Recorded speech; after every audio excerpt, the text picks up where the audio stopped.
Jonyuol e skund primar mar Genga sub-county Nyatike county ya Migori yuago kethruok mag klese makoro giwacho ni sani thiro chenro mag somo e skulno. Jonyuol go kotenegi gi jakom mar board mano mar skulno wacho ni thoth klese ne oger higni maloyo 20 mokalo kanyaka sani pok klese gi olos kendo.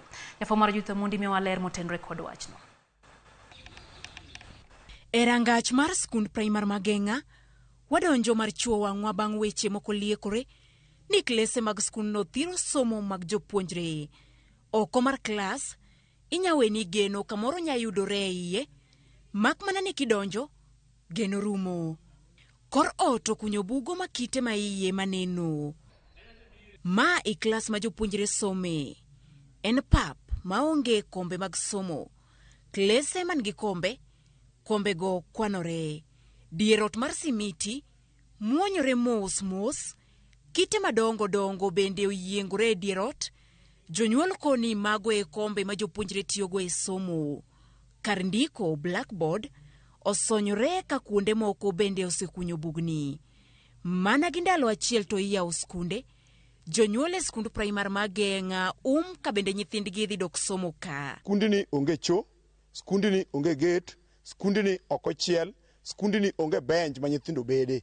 Kendo komiti wacho maber ni kata gin pok ging'iewo bench, tiende ginyiso wan ni kata pesa ok bi ang'owa e skundni. Onge chope moro ma Genga kae. Ma samoro chuno nyithindwa machuo gi nyiri mondo mi oshe acho.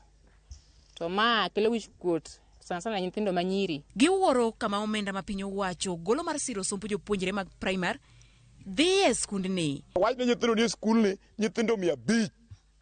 Nyithindo 500 wang'eyo ni nitie pesa moro ma sirikal go e wi nyathi ka nyathi samoro.